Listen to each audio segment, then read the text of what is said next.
Shalom saudara yang dikasihi Tuhan. Apa kabar saudara? Saya berdoa dimanapun saudara berada tetap dalam keadaan baik, sehat kuat, serta berlimpah dengan ucapan syukur. Firman Tuhan datang kepada kita hari ini, penghalang jawaban doa. Sebelumnya marilah kita berdoa. Tuhan Yesus yang baik, terima kasih buat anugerah-Mu, kasih setia-Mu di dalam kehidupan kami. Kalau sebentar kami akan merenungkan firman-Mu, turunlah pengurapan-Mu atas kami, agar kami memperoleh pengertian, terlebih kami menjadi pelaku firman-Mu. Kami percaya firman yang dahsyat ini akan menolong kami, memulihkan serta memberkati kehidupan kami. Di dalam nama Tuhan Yesus kami dengarkan firman-Mu. Haleluya. Amin. Penghalang jawaban doa. Markus pasal 14 ayatnya yang ke-38. Demikian firman Tuhan. Berjaga-jagalah dan berdoalah supaya kamu jangan jatuh ke dalam pencobaan. Roh memang penurut, tetapi daging lemah. Saudara, ayat ini disampaikan oleh Yesus kepada murid-muridnya ketika Tuhan Yesus ada di Taman Getsemani. Dan di situ saudara, Yesus akan ditangkap, akan diadili, akan disiksa, dan kemudian akan disalibkan. Namun Tuhan Yesus justru ketika akan ditangkap, justru yang dia lakukan adalah mengajak para rasul ataupun muridnya untuk kemudian berjaga-jaga dan berdoa supaya jangan jatuh ke dalam pencobaan. Tetapi para murid tidak mentaati, dan Alkitab mencatat akhirnya saudara, apa yang terjadi? Petrus menyangkal Tuhan Yesus dan ke-12 murid-muridnya tercerai-berai, melarikan diri satu dengan yang lain ketika Yesus ditangkap dan disiksa dengan begitu kejamnya. Kemana mereka pergi? Kenapa mereka meninggalkan Yesus? Kenapa mereka takut? Karena mereka tidak berjaga-jaga di dalam doa.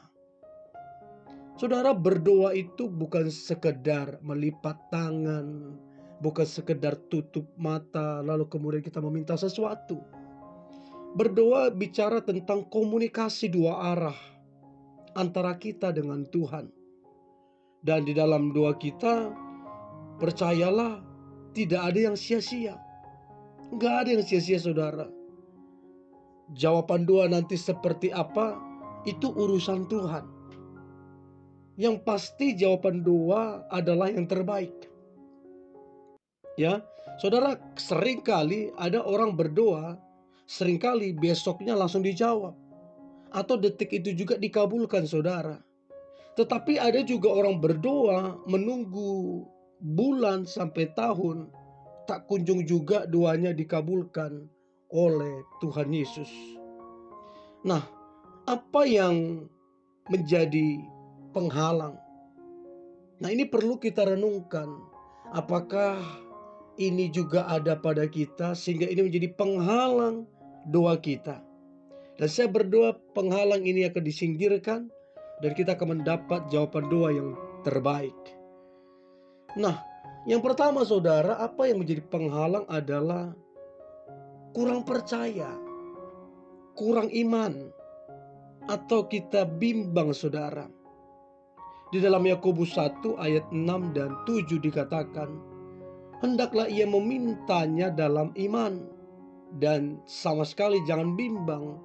Sebab orang yang bimbang sama dengan gelombang-gelombang laut yang diombang-ambingkan kian kemari oleh angin.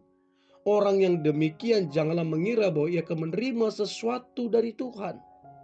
Saudara, inilah yang pertama yang kemudian doa kita itu terhalang. Benar kita meminta, benar kita berharap, tapi kita bimbang dan kita nggak percaya bahkan. Nah, orang yang demikian tidak akan menerima sesuatu apapun dari Tuhan. Untuk itu saudara, berdoalah dengan penuh keyakinan, dengan iman yang sungguh-sungguh kepada Tuhan Yesus. Dan lihatlah, doa yang lahir karena iman, doa itu akan menerobos. Doa itu akan menjadi berkat bagi kehidupan kita. Lalu kemudian saudara, ada juga orang berdoa dengan motivasi-motivasi yang salah.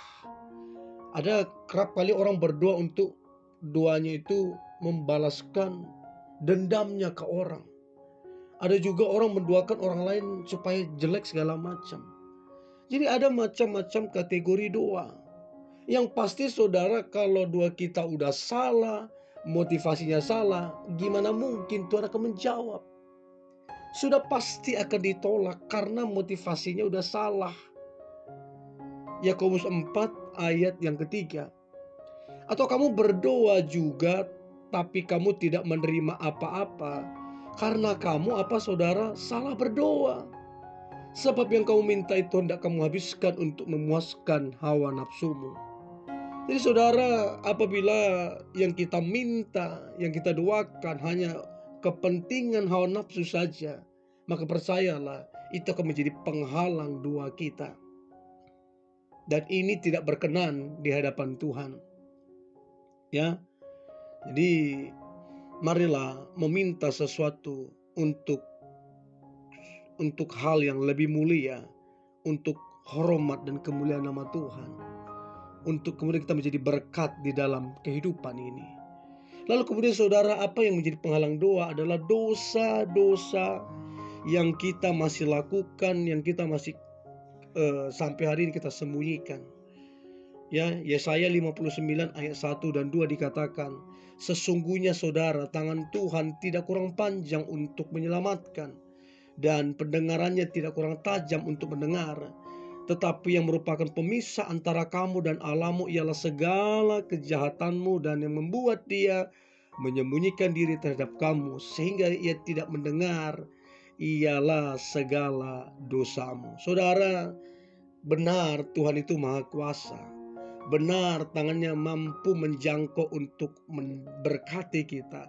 Pendengarannya tajam. Ia mendengar setiap doa-doa kita. Tetapi saudara, yang menjadi pemisah antara kita dengan Tuhan adalah dosa dan segala kejahatan dan kenajisan. Ini kemudian Tuhan tidak mendengar dan tidak menjawab doa yang lahir dengan demikian saudara. Sebab ini dosa yang benar-benar menjijikan di hadapan Tuhan. 1 Yohanes 1 ayat ke-9 dikatakan, tetapi saudara, jikalau kita mengaku dosa kita, maka Ia adalah setia dan adil, sehingga Dia akan mengampuni segala dosa kita dan menyucikan kita dari segala kejahatan. Jadi saudara, marilah kita mengaku dosa sungguh-sungguh. Maka Tuhan yang kita sembah di dalam Yesus Kristus adalah setia dan adil, akan mengampuni dosa kita. Nah, kalau demikian saudara, maka lihatlah, ketika kita meminta dengan iman, ketika kita berdoa dengan tujuan yang ilahi yang benar, ketika kita membereskan dosa kita, maka lihatlah, satu demi satu doa itu kemudian akan dijawab Tuhan. Dan saya percaya tahun ini adalah tahun di mana kita akan mengalami terobosan dan jawaban doa. Mari kita berdoa. Tuhan Yesus yang baik, terima kasih buat anugerah-Mu, kasih setia-Mu di dalam kehidupan kami. Kami mau sungguh-sungguh kepadamu. Kami mau percaya, tidak bimbang. Kami mau hidup benar, berkenan di hadapan-Mu. Sehingga apa yang kami doa dan minta dengan iman, maka itu terjadi atas kehidupan kami. Terima kasih Tuhan Yesus, di dalam nama Tuhan Yesus Kami berdoa dan mengucap syukur. Haleluya. Amin.